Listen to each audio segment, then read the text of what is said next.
All right, Yes. Steph. How are you? Oh, I'm doing good, Steph. I got a lot here. Yeah, and Yep. it's been a while, so for the Yeah, listeners, it I'm sure has. sorry. I skipped on Austin a few times. It wasn't his fault. But Well, we not my got a fault. new format, and it's like no more digital stuff, just like good old, here's the logo for the show. We'll put some sounds in there. And I we love also it. s- we also switched from like this beautiful interface to Zoom.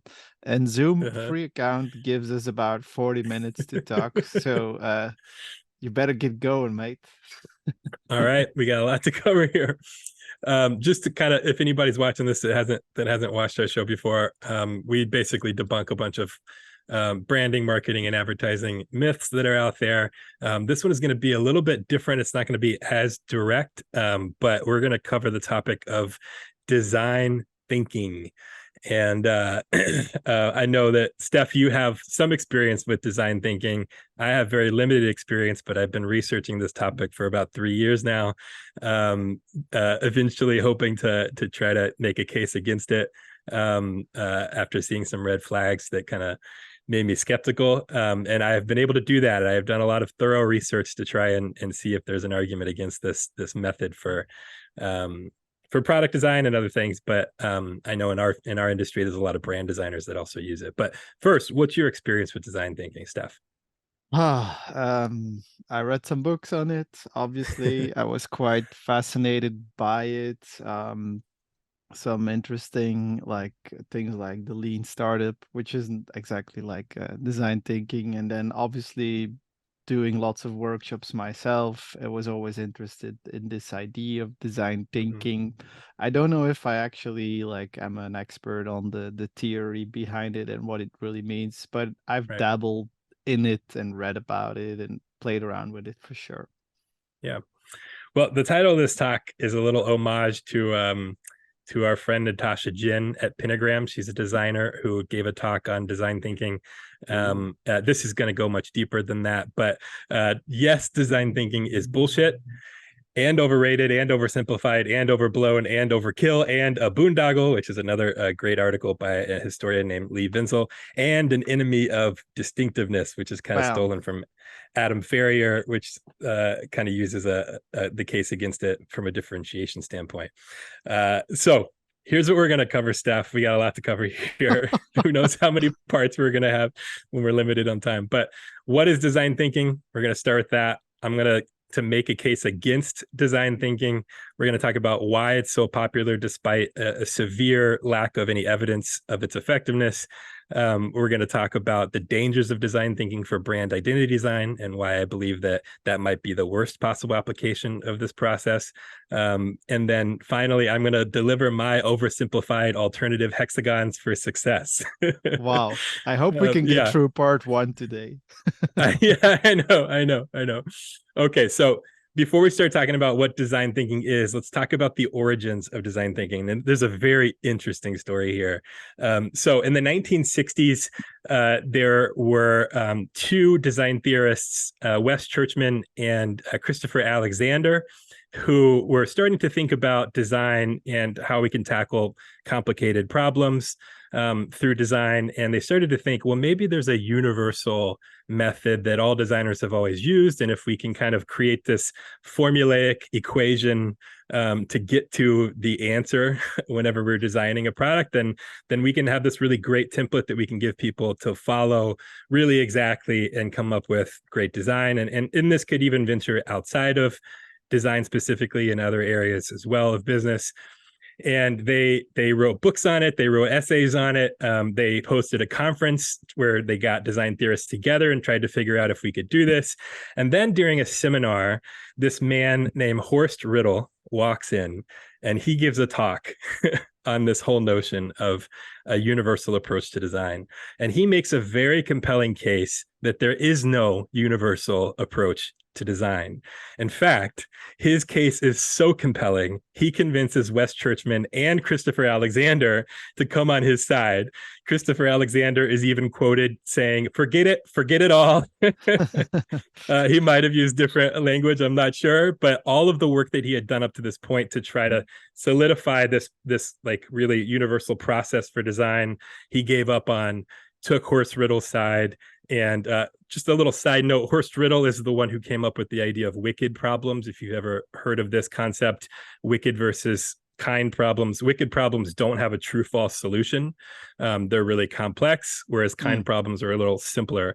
And ironically, we'll get to this and why it's ironic, but a lot of design thinkers actually use that notion of wicked problems without really knowing the full history of Horst Riddle and his beliefs.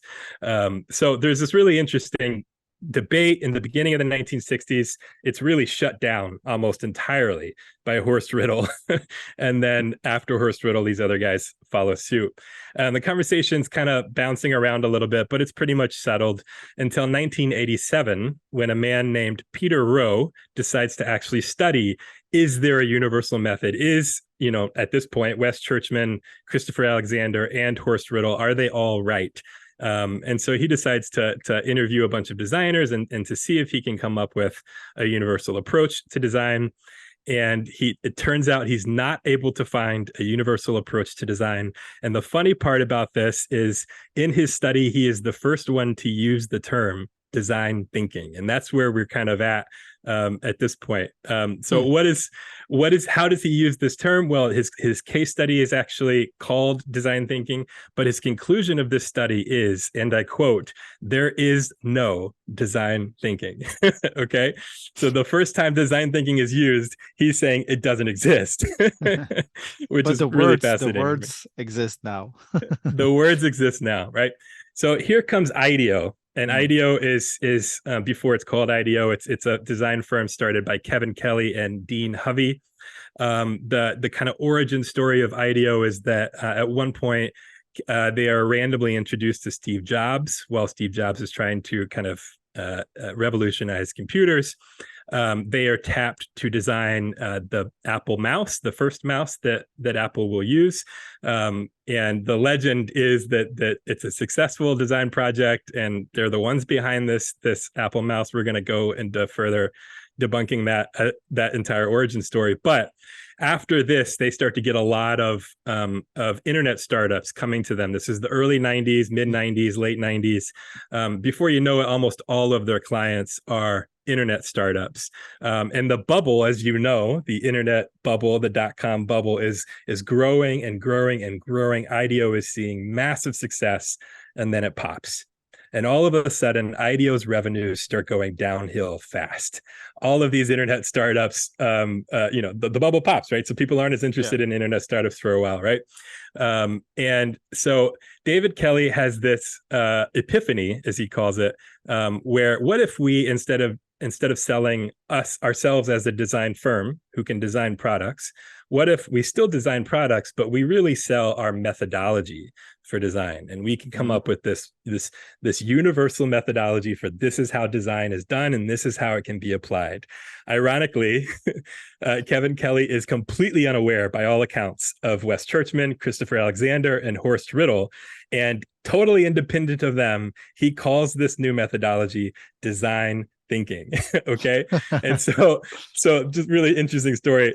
So this is really the design thinking that we know of and are familiar with today. This is really the origin of that phrase as it's used in most cases now. This methodology of design thinking really came from David Kelly, even though it was used before, and it was pretty much settled debate that there was no universal approach or method to design thinking.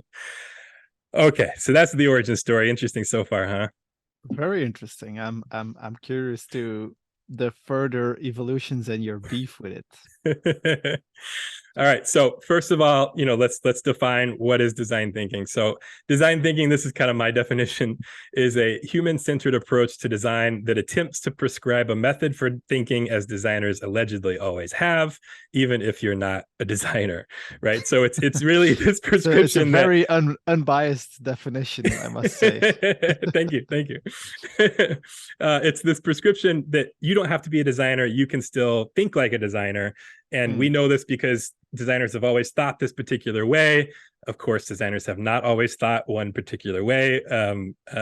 Well, maybe that's debatable. Maybe you're still out there believing you're not convinced by those early design theorists' work. But this is essentially what I kind of see as design thinking. Where can design thinking be applied, or where is it most often applied? It's usually applied with new startup ideas, new product ideas, product improvements, education, brand design, which is where I became familiar with it for the first time, marketing and advertising, business model creation or design, and even entertainment more recently. And so what is it? Here's what we're going to talk about. All right. So these are the hexagons of design thinking. Sometimes they're an infinity symbol. Sometimes they're circles. There's, all different kinds of variations here. But essentially, you first, or you, maybe not first, as they say, but you empathize with the user. So who's going to use this product? Who has this problem that we need to solve? What are their lives like? What's the day in the life of them? Usually there's some sort of customer persona. There's a narrowing down of who this user is. There's often talk of extreme users. So who's going to be a master of this product and how can they be satisfied with it? And who's going to really struggle to use the product and how can they use it? Then you're defining the problem. You're really narrowing down what is the problem that we're really trying to solve, and maybe what's even the problem underneath the problem. Then we move into the ideate phase, where you're just essentially throwing up a bunch of ideas in a brainstorming session on the wall to see what sticks. This process can include many things such as brainstorming, brain writing, brain dumping, body storming, brain writing, sketch storming, game storming, cheat storming, or crowd storming. So any combination of the word brain and storm, you're good to go. You have a good approach for this ideate phase. You throw up wild ideas, things, there are no bad ideas. You don't shoot down people's ideas. You just throw up crazy stuff. And then at the end, you kind of challenge your initial assumptions. Were we right about the user? Were we right about the problem? Do we have more clarity with this? If not, we can go back to those phases and redefine those problems and re-empathize with the users. And then you have the prototype phase, where there's kind of high fidelity prototypes and low fidelity prototypes. You essentially just use whatever materials you have on hand. This can be cardboard, styrofoam, Legos. If you're a UX designer, it could be Webflow or Figma. Essentially, you're creating a prototype to then test with your ideal customer personas, test with your users to see, is it intuitive? Does it make sense? Do they like it? And so essentially you're asking the users, who are often really unreliable narrators, for feedback. There's all kinds of issues with relying on users to really know why they're thinking what they're thinking, or why they're doing what they're doing. This is really the foundation of you and I's critiques of the branding industry, is that we fundamentally misunderstand users because we listen to them as opposed to thinking about why are they really making those decisions. So if done carefully, obviously this phase could work, if you're just really observing the users and you're researching the market. But in many cases, you're just simply building some sort of cardboard prototype and then asking a user to go through it. And then you're asking them for feedback. There's some parameters and barriers to kind of avoid biases, but I don't think they're very strong personally from what I've researched. And then you have your solution. So the real idea of design thinking is that it's fast and cheap. You fail fast and cheap, right? So you create these prototypes that you can test over and over again. Sometimes you can create hundreds of prototypes. So you're failing before you're actually investing your real resources into the product and moving it into the market. That's the ideal. So what does design thinking typically look like? It involves other lingo. There's very specific lingo to the design thinking process, deep design, body storming, co-creation, customer journeys, radical innovation. There's just all kinds of Yeah. little words that have been tacked on. This is a slide from Natasha Jin's talk at Adobe conference called Design Thinking is Bullshit. Strongly recommend people watch that talk, but we're going to go so much deeper than Natasha Jin goes. I think she barely scratched the surface and could have gone a lot deeper. Visually, this is often what it looks like. It's a whiteboard with post-it notes. Oh, yeah. I've done that for many times. Oh yeah, oh yeah. For whatever reason, design thinkers almost always use a whiteboard with post-it notes. We So just get it's arousing to see the different colors and the it is. markers. It's just something like super, and you gotta have like Sharpies to write on the post-its. It's very important Mm, from the you're right. actual It can't be a Sharpie pencil or pen, brand. yeah. No, no, no. It needs to be Sharpies. So Natasha, this is again kind of a critique of Natasha Jen's, which is it's kind of silly to put design into a 2 by 2 inch square to box it in. I think that could be a strong argument. It could be a little loose. It depends on really how you Mhm. look at things. It's not like post-it notes are a bad tool. It's just interesting that every design thinker uses them as their primary tool, at least in the ideation phase. Yeah. So a while ago, 3-4 years ago, when I first started looking into brand design and the strategy behind brand design, I got interested in design thinking, like you probably have as well. Yeah. I also would see, went to workshops at different conferences, startup conferences, talking about how design thinking can be applied for new innovative ideas and startups. But there were a couple of red flags that started eating away at me early on. Even when I was a brand love enthusiast, I saw red flags with design thinking, which is really funny. I'm the complete opposite of brand love as a strategy today, but there are still red flags with design thinking. The two primary red flags are, first, design thinking is rarely criticized.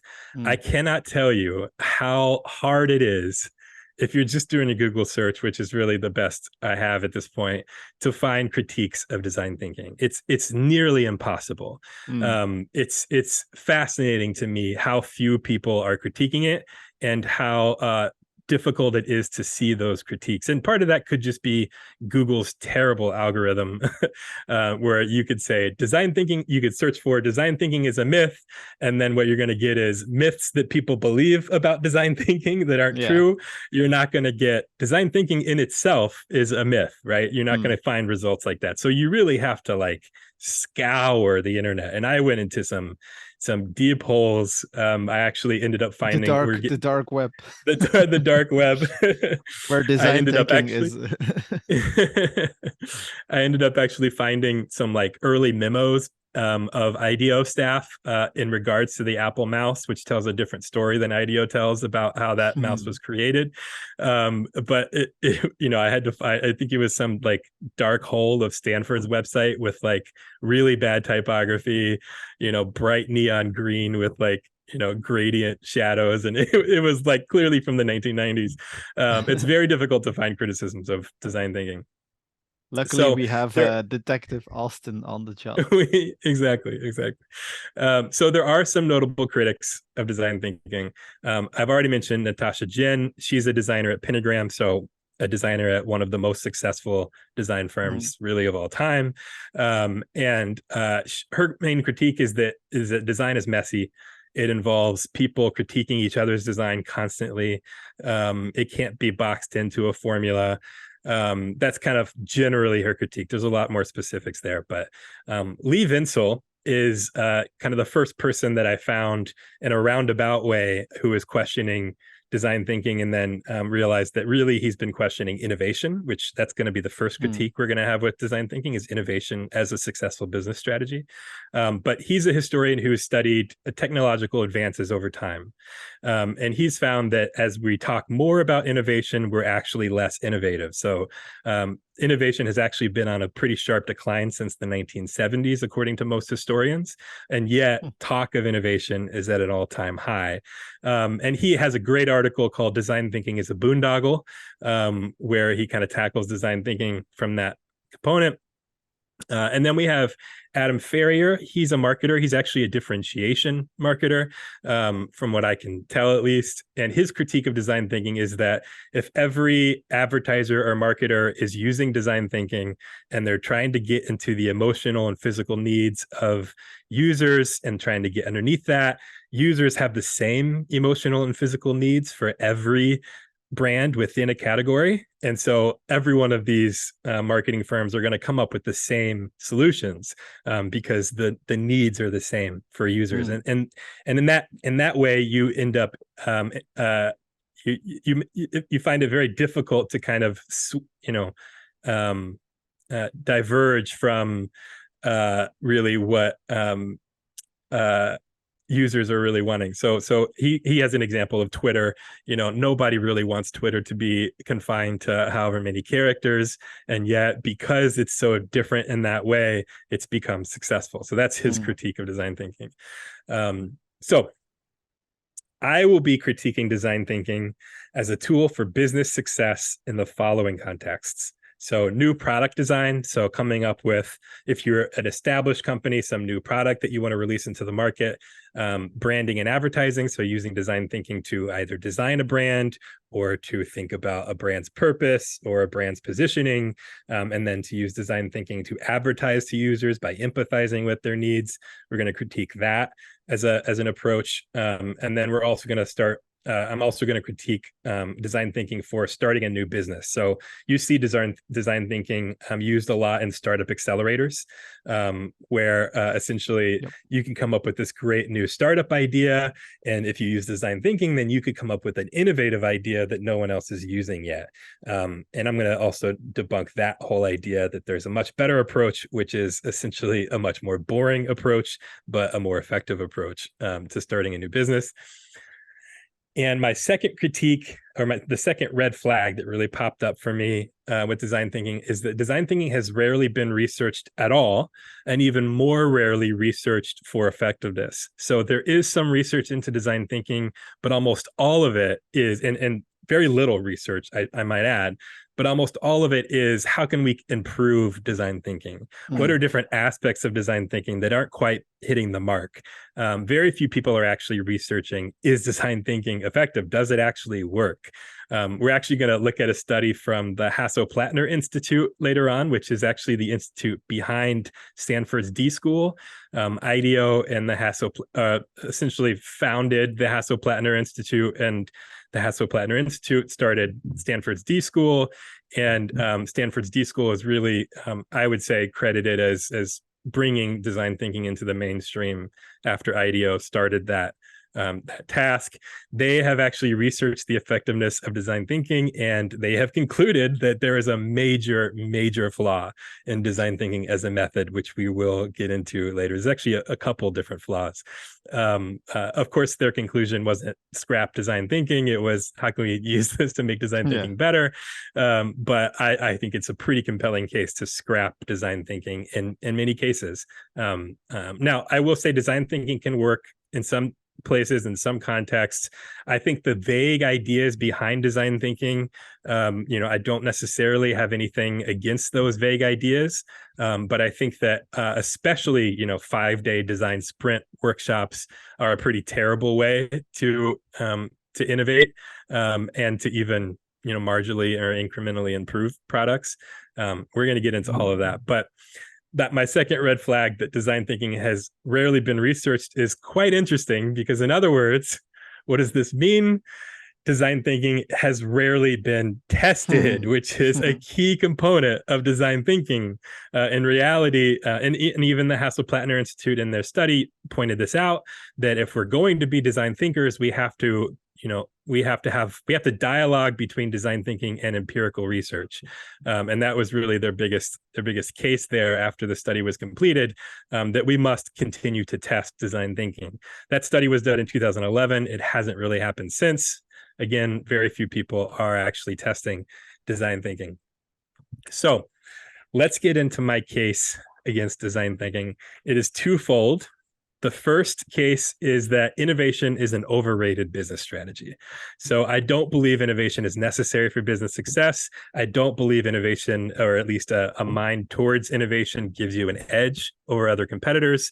We're going to talk about all of the reasons for that. What's the reality of innovation versus the myth of innovation? What does it really look like versus what we want it to look like?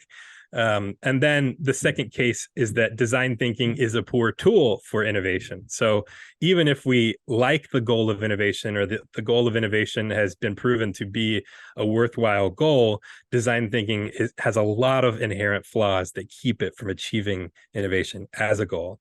And then I believe design thinking is highly risky for identity design.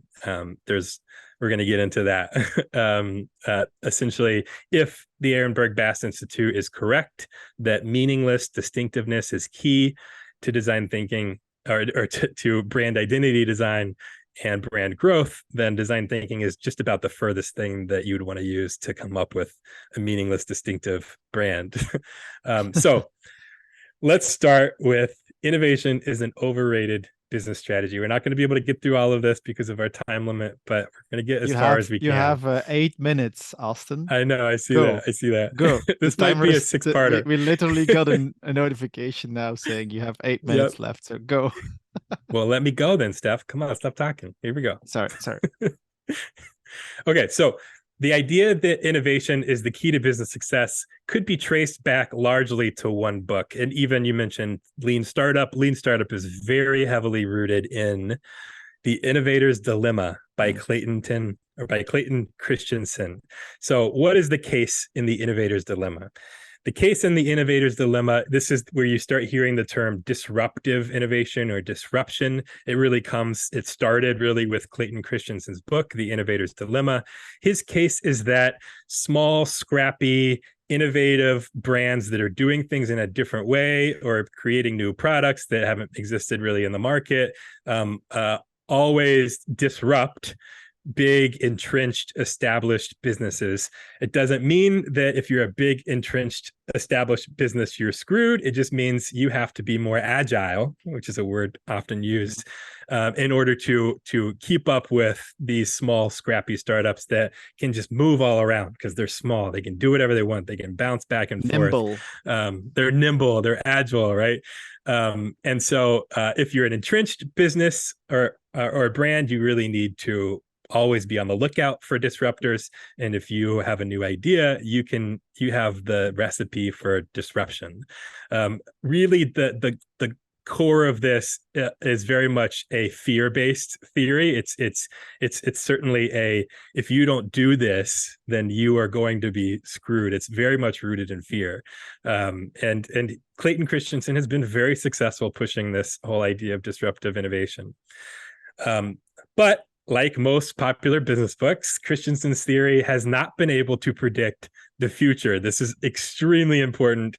I've talked about brand purpose in a previous article that I wrote where Jim Stengel in his book Grow cherry picked a bunch of data, and it turns out that the future after his book was released, many of the businesses that he thought were going to be successful had below average market performance. The same is true with Christensen's book, The Innovator's Dilemma. Most of his examples of disruptors either aren't around today or have been far less successful than his examples of entrenched and established companies. So in almost every example of his original book, The Innovator's Dilemma, his prediction has been proven wrong. Those companies that disrupted the industry, maybe they disrupted the category, didn't actually disrupt the big players that were entrenched in that category. And it's not because we'll get into the circular logic behind disruption in a second, but Christensen even started a $3.8 million fund based in his theory of disruption. Then the fund was liquidated when it performed 15% below average market expectations. And here's the killer stuff. Christensen famously predicted the iPhone would never take off. Why? It wasn't, this is his quote, truly disruptive. And he's right. It wasn't truly disruptive. That's why it was successful. We're going to get into that. But clearly his theory has been debunked by himself in many cases and just by history. Jill Lepore of The New Yorker, in her takedown of Christensen, called his theory of disruptive innovation a circular argument. She says, if an established company doesn't disrupt, it will fail. And if it fails, it must be because it didn't disrupt. When a startup fails, that's a success, since epidemic failure is a hallmark of disruptive innovation. When an established company succeeds, that's only because it hasn't yet failed. And when any of these things happen, all of them are only further evidence of disruption. Love it Sounds a though. little familiar. Here are some other debunked business books that you might have heard of. Jim Stengel's Grow, In Search of Excellence, Good to Great, Built to Last, Start with Why, Grit, Outliers, Purple Cow, The Brand Gap, Positioning, and Lean Startup have all been, at least major cases that they've made in these books have been thoroughly debunked. Speaking of, and this is how we will end it, I highly recommend everyone reads The Halo Effect. You actually introduced me to this book really early on. And next part, we will talk about what is the reality of innovation if it is not this theory of disruption, if that theory is inaccurate and unable to predict the future. Wow. Wow, man, you did your homework. I'm you really like it curious. So far, huh? It's like a great. It's actually great. I like the cliffhanger also. So I'm as much curious, hopefully, as the watchers, the audience of the show. From my end, like I think obviously, I mean, right now I'm in a tech fast growing environment, and it's interesting to see, like, I think from a purely designer standpoint, they can use the framework for good when they're defining problems, empathizing with users. I think there's a lot of good in it that makes sense that we maybe automatically do, but I agree that there's also so much trouble with this stuff and that a lot of people take it in the wrong way, and so I'm happy to dive into what's wrong with it and see more of it. Yeah, I'm excited to share it with you, and I'll keep going down the rabbit hole as I slowly build. Probably at this point, part 4, 5, and 6. This might be something that will later be referenced in like the history of like design thinking. Like it's Hey, 8th maybe. November and Austin Frankie officially killed it with his deep critique. If you are one of those Wikipedia editors, you could add me to the criticisms on the Voila. Wikipedia page. So far, Added there's to the just really Lee canon. Vinsel and Natasha. Yeah. To the lonely wolves. I'm happy to see we're debunking some very, very big topic. So I'm curious to see what's next. And thanks for this great episode. Awesome. Of course.